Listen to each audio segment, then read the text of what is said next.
अऊज़ु बिल्लाहि मिनश शैतानिर रजीम। बिस्मिल्लाहिर रहमानिर रहीम। अल्हम्दुलिल्लाहि रब्बिल आलमीन। अल्हम्दुलिल्लाहि रब्बिश शाकिरीन। वम्मस्सलातु वस्सलामु अला अशरफिल अंबिया'i वल मुरसलीन। अल्लाहुम्मा सल्लि अला मुहम्मद व आलि मुहम्मद। अल्हम्दुलिल्लाहिल्लज़ी जअलना मिनल मुतमस्सिकीना बिविलायति अली इब्न अबी तालिब। अमा बाद, अल इल्मु नूरुन वल जहलु अज़्ज़लाम। इल्म एक नूर है, जहल एक अंधेरा है। और इसी के साथ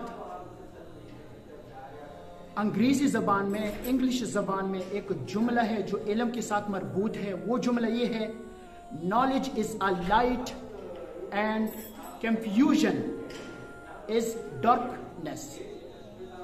Knowledge is a light and confusion is darkness. यानी इल्म एक रोशनी है, जहल एक अंधेरा है। इल्म एक चराग है, इल्म एक खजाना है और इल्म एक बाइसिल जन्नत है। बस जिसके पास इल्म हो वो इंसान इस दुनिया में भी कामयाब है और आखिरत में भी कामयाब है। जिसके पास इल्म ना हो वो इंसान इस दुनिया में भी नाकाम है, गरक है और आखिरत में भी नाकाम है। देखिए मेरे मोहतरम सामाईन किराम, और इसी के साथ इल्म के हवाले से इल्म के बारे में दूसरा हदीस जो उसूली कापी में मौजूद है, मैं उसकी तरफ इशारा करना चाहता हूं। वो हदीस ये है, क़ाल जाअ रजुलुन इला रसूलिल्लाह सल्लल्लाहु अलैहि व आलिहि वसल्लम। एक शख्स हजरत रसूल अकरम सल्लल्लाहु अलैहि व आलिहि वसल्लम के पास आया और कहने लगा, फ़क़ाल या रसूलल्लाह मअल इल्मु, इल्म क्या है? क़ाल रसूल सल्लल्लाहु अलैहि व आलिहि वसल्लम अल इंसातु, खामोश रहना।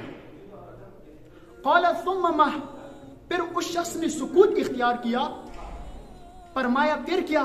क़ाल रसूल सल्लल्लाहु अलैहि व आलिहि वसल्लम अल इस्तिमाउ, कान लगाकर अच्छी तरह अहादीस आयात को अच्छी तरह से सुनना, ये भी एक इल्म है। क़ाल सुम्मा मा, फिर उस शख्स ने सुकूत इख्तियार किया। फरमाया या रसूलल्लाह फिर क्या? क़ाल रसूल सल्लल्लाहु अलैहि व आलिहि वसल्लम अल हिफ्ज़, उनको याद करना, उनको हिफ्ज़ करना। क़ाल सुम्मा मा, फिर क्या? क़ाल रसूल सल्लल्लाहु अलैहि व आलिहि वसल्लम अल अमलु बिही, उन पर अमल करना। क़ाल सुम्मा मा, फिर क्या? क़ाल रसूल सल्लल्लाहु अलैहि व आलिहि वसल्लम नशरुहु, नशर करना यानी दूसरों तक पहुंचाए। तो इस हदीस में रसूलुल्लाह ने 5 मराहिल बयान फरमाए हैं।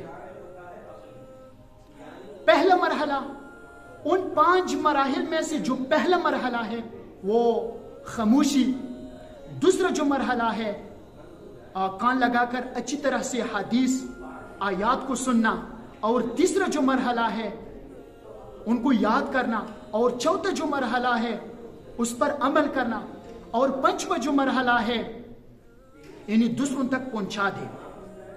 बस इस हदीस का मतलब, इस रिवायत का मतलब मफहूम ये है कि अगर कोई शख्स इल्म तो हासिल करे, खुद उस पर अमल ना करे, अगर कोई शख्स इल्म तो हासिल करे, खुद उस इल्म पर अमल ना करे और दूसरों तक पहुंचा दे, तो ऐसे इल्म का कोई फायदा नहीं है। खुदा की कसम, ऐसे इल्म का कोई फायदा नहीं है। तो अल्लाह रब्बुल आलमीन से दुआ है कि अल्लाह रब्बुल आलमीन हम सबको इल्म सीखने की साथ साथ और अमल करने की तौफीक अता फरमाए। वस्सलामु अलैकुम व रहमतुल्लाहि व बरकातुहू।